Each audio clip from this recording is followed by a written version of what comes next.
오늘은 종려주일입니다. 종려주일은 예수님께서 예루살렘에 들어오실 때 사람들이 손에 종려나무 가지를 들고 흔들었기 때문에 그래서 종려주일이라고 하는 이름이 붙은 것이죠. 종려주일을 또 고난주일이라고 부르기도 하는데요.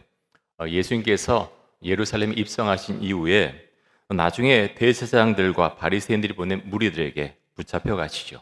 고난당하시고 십자가에 못 박히시게 됩니다. 그것을 생각하면서 고난주일이라고 우리가 부르기도 합니다. 예수님께서 나귀 띠를 타고 예루살렘에 입성하시는 것을 스가랴 선지자가 미리 예언을 했는데요. 스가랴 9장 9절에 보면 이렇게 말씀하고 있습니다. 시온에 따라 크게 기뻐할지어다. 예루살렘에 따라 즐거이 부를지어다. 보라, 내 왕이 내게 임하시나니 그는 공의로우시며 구원을 베푸시며 겸손하여서 나귀를 타시나니 나귀의 작은 것 곧 나귀 새끼니라. 여러분, 이 말씀처럼 예수님은 나귀 새끼를 타고 겸손한 모습으로 예루살렘의 평화의 왕으로 입성을 하셨습니다. 그런데 오늘 말씀에 보니까 예루살렘에 그 나귀 새끼를 타고 들어오셨는데요. 예루살렘에 가까이 오셨을 때 그 성을 보시고 우셨다라고 말씀합니다. 누가복음 19장 41절에 보면 가까이 오사 성을 보시고 우셨다라고 말씀하고 있는데요. 여기서 우셨다라고 하는 이 헬라어 동사는 크라이오라고 하는 동사인데요. 이 크라이오는 눈물을 이렇게 눈에서 조금만 흐른 것이 아니라 흐느껴 우는 것을 의미하는 그런 단어입니다. 다시 말해서 예수님께서 예루살렘 성에 가까이 오셨을 때 흐느껴 우셨다고 하는 것입니다. 왜 그러셨을까요? 무슨 이유 때문에 예수님께서 예루살렘 성을 바라보시면서 흐느껴 우셨던 것일까요? 자, 누가복음 19장 42절에 보면 이렇게 말씀합니다. 이르시되 너도 오늘 평화에 관한 일을 알았더라면 좋을 뻔하였거니와 지금 내 눈에 숨겨졌도다. 자, 예루살렘 사람들은 또 바리새인과 서기관들은 예루살렘이 계속해서 평화 속에 있을 것이다 라고 그렇게 잘못 믿고 있었지요. 하지만 예수님은 예루살렘의 미래가 어떻게 펼쳐질지 너무나 분명히 알고 있었습니다. 그래서 흐느껴 우셨던 것이죠. 43절과 44절입니다. 날이 이를지라 내 원수들이 토둔을 쌓고 너를 둘러 사면으로 가두고 또 너와 및 그 가운데 있는 내 자식들을 땅에 메어치며 돌 하나도 도리에 남기지 아니하리니 이는 내가 보살핌 받는 날을 알지 못함을 인함이니라 하시니라. 자, 43절에서 날이 이를지라 라고 했지요. 어떤 날입니까? 로마의 군대가 예루살렘 성을 공격하는 그날을 말하고 있습니다. 어떻게 공격합니까? 토둔을 쌓고 예루살렘을 사면으로 가두고 공격할 것이다. 예수님께서 예언하셨습니다. 이 말씀 그대로 주후 70년에 이런 일이 일어나게 되죠. 뭐라고 말씀합니까? 너와 그 가운데 있는 내 자식들을 땅에 메어칠 것이다. 전쟁의 참혹함을 그대로 말씀해주고 있습니다. 여러분, 전쟁은 정말 잔인하고 참혹하죠. 지금 러시아가 우크라이나를 침공해서 지금까지 전쟁을 계속하고 있습니다. 지난 2월 24일에 침공을 했는데 얼마나 오랜 세월 동안 지금 전쟁 중에 있습니까? 많은 사람들이 죽고 다치고 집을 떠나고 고통을 받고 있습니다. 러시아군이 우크라이나 마을이나 도시를 지나면서 사람들 집단으로 많이 죽였고 또 집단 매장을 한 흔적들이 여기저기서 보도되고 있습니다. 근데 여러분, 전쟁의 역사를 읽다 보면 러시아 군인들만 그랬던 것이 아니죠. 지금 이런 일이 일어나고 있는데 역사적으로 보면 전쟁할 때 이렇게 집단으로 민간인들을 학살하고 집단 매장한 일들이 정말 많이 있었습니다. 예수님은 예루살렘에서 이런 끔찍한 전쟁이 일어날 것이라고 예언을 하셨습니다. 예수님의 말씀처럼 주 70년에 로마 군대가 와서 예루살렘 사람들을 학살하는 그런 일이 일어나게 되죠. 이런 것을 너무나 분명히 알고 계셨던 예수님께서 흐느껴 우셨던 것입니다. 그런데 여러분, 예수님께서 예루살렘에 들어오시면서 나귀 새끼를 타고 들어오시면서 우시는 그 장면을 생각하면 굉장히 아이러니하다는 생각을 하게 됩니다. 사람들 환호성을 지릅니다. 나귀 새끼를 타고 들어옵니다. 자신들의 겉옷을 땅에 펴니다. 그런데 예수님은 예루살렘 성을 보시면서 마음 아파하셨고 흐느껴 우셨습니다. 코로나가 전 세계로 확산된 지금 이 순간도 예수님께서는 우리들을 보시면서, 사람들 보시면서 안타까워하시고 우시지 않으시겠습니까? 코로나로 인해서 이렇게 많은 사람들이 아프고 죽었으면 정말 사람들은 하나님 앞에 회개하고 돌아와야 되는데 그렇지 않지요. 사람들은 더 완악해지고 하나님을 외면하고 자신들의 관점으로 세상을 바라봅니다. 여러분, 현대인들이 세상을 어떤 관점으로 바라보고 있습니까? 돈의 논리로, 권력의 논리로, 힘의 논리로 세상을 바라보고 있습니다. 예루살렘을 히브리어로는 예루샬라임이라고 하는데요. 예루샬라임이라고 하는 단어의 뜻은 평화의 도시라고 하는 의미를 갖고 있습니다. 근데 예루살렘이 평화의 도시입니까? 이 예루샬라임, 평화의 도시. 그렇지 않습니다. 예루살렘만큼 많은 공격을 당하고 많은 침략을 받은 곳이 세계에 그렇게 많지 않습니다. 많은 도시들이 침략을 받았는데 그 중에 으뜸되는 도시 중에 하나가 예루살렘이라고 하는 것입니다. 사람들이 그 마음을 담았는지 모르겠습니다. 평화의 도시를 원하는 마음 때문에, 그 바람 때문에 이름을 예루샬라임이라고 지었는지도 모르겠습니다. 오늘 본문에 보면 평화의 왕으로 예수님이 입성하시죠. 하지만 사람들은 그것을 모릅니다. 권력 다툼하고 있고 갈등하고 있고 서로를 비난하는 가운데 있습니다. 이런 사람들 사이에 무슨 샬롬이 있고 무슨 평화가 있겠습니까?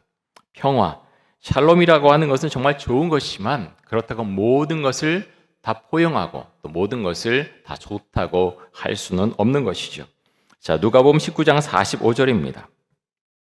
성전에 들어가사 장사하는 자들을 내쫓으시며, 예수님께서요 성전에 들어오셔서 장사하는 자들 내쫓으셨고 상을 둘러 엎으셨습니다. 왜 예수님께서 이런 행동을 하셨던 것일까요? 장사한 자들이 어떤 물건을 팔았습니까? 희생제물을 팔았습니다. 너무나 멀리서 오는 사람들이 희생제물을 가지고 올 수 없기 때문에 그 사람의 편리를 위해서 희생제물을 성전 그 앞에서 파는 일을 했습니다. 그런데 문제는 이 희생제물을 아주 높은 가격에 팔아서 그 돈의 일부를 대제사장들에게 건네주었다는 데 문제가 있습니다. 성전 안에서 하나님의 이름을 가지고 장사를 하고 있었다고 하는 것이죠. 이들은 아마 이렇게 말했을 것입니다. 이 모든 것이 하나님께 영광을 돌리기 위함이다. 하지만 예수님은 이 모습을 보고 분노하셨습니다. 여러분, 기독교의 역사 가운데는 이런 일들이 상당히 많이 있어 왔습니다. 대표적인 것이 면죄부지요. 로마 교황청은 하나님의 이름으로 돈을 받고 이 돈을 가지고 호화롭게 생활을 하고 성 베드로 성당을 건축을 했습니다. 로마 교황과 교황에게 아첨하는 이들은 면죄부를 돈으로 주고 사면 천국으로 갈 수 있다는 주장을 하면서 서민들의 마음에 피멍이 들게 했죠. 예수님께서 유대 땅에 들어오셨을 때 그 당시에 종교 권력자들은 하나님의 이름으로 불법적인 돈을 걷어들였습니다. 예수님께서 이런 자들을 향해서 이렇게 말씀을 하십니다. 누가복음 19장 46절입니다. 그들에게 이르시되 기록된 바 내 집은 기도하는 집이 되리라 하였거늘 너희는 강도의 소굴을 만들었도다 하시니라. 성전은, 교회는 기도하는 집입니다. 기도하는 곳이죠. 교회는 예배드리는 곳이고 기도하는 곳입니다. 근데 예수님께서 이 성전을 타락시킨 종교 권력자들 향해서 뭐라고 말씀하십니까? 너희가 강도의 소굴을 만들었도다. 여러분, 건물은 똑같지요?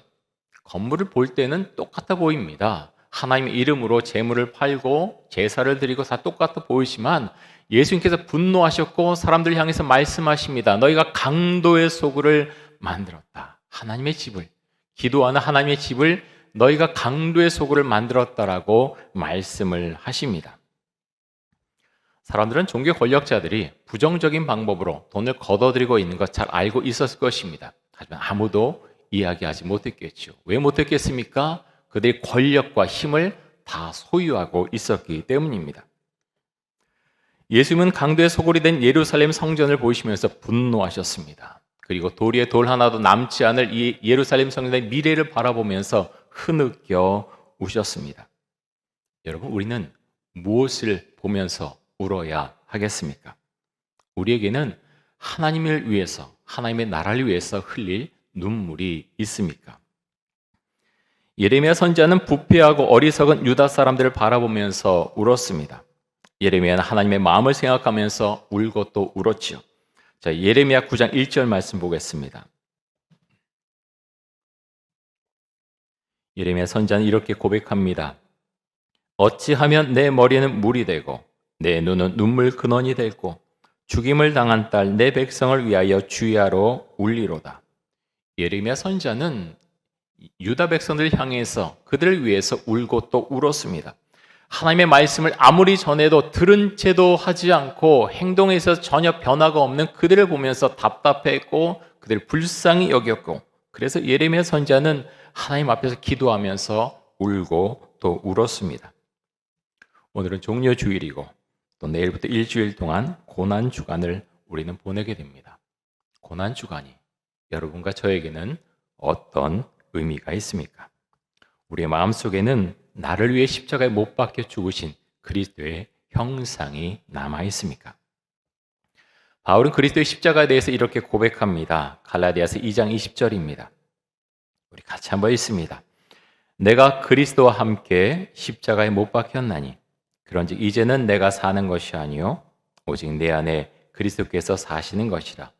이제 내가 육체 가운데 사는 것은 나를 사랑하사 나를 위하여 자기 자신을 버리신 하나님의 아들을 믿는 믿음 안에서 사는 것이라.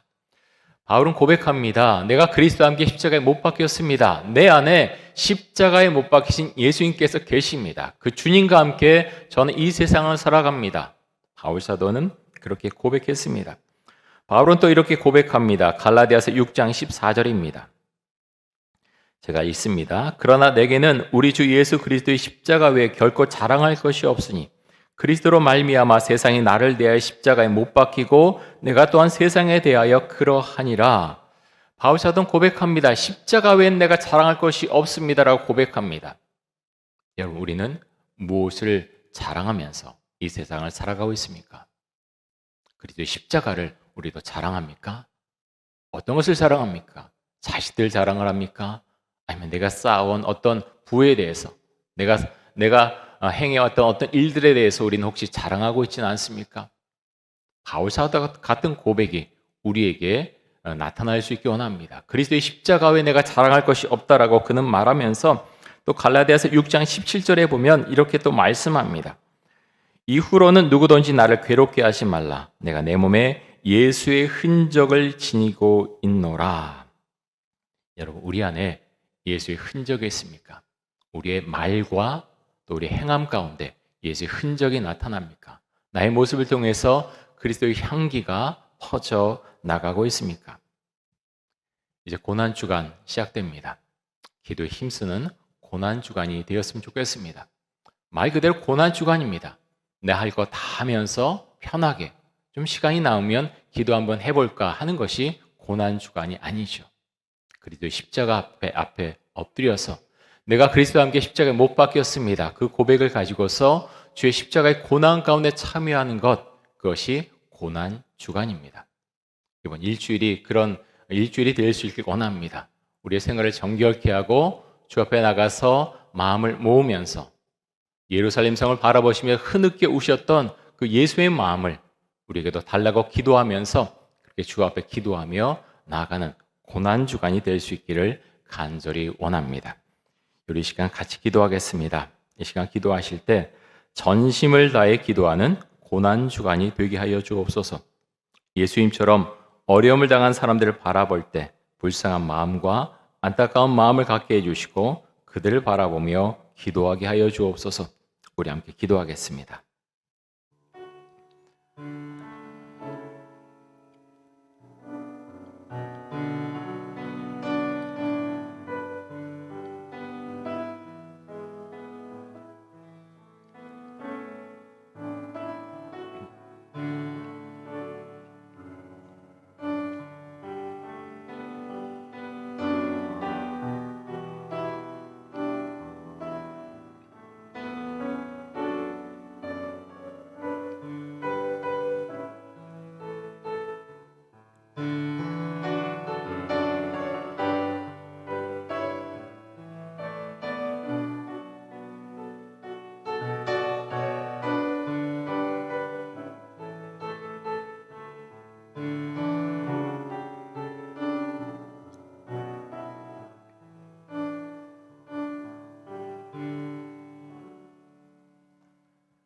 나귀 새끼를 타고 예루살렘에 들어오시던 예수님께서 예루살렘 성을 바라보면서 흐느껴 우셨습니다.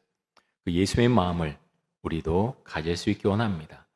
하나님, 고난 주간에 우리가 그리스도의 십자가 앞에서 엎드려 기도할 수 있길 원합니다. 우리의 삶을 잠시 멈추고서 주 앞에 나가서 기도하며 말씀을 읽으며 내가 그리스도와 함께 십자가에 못 박힌 사람인가, 그 예수님이 내 안에 계시는가 확인하고 기도할 수 있기 원합니다.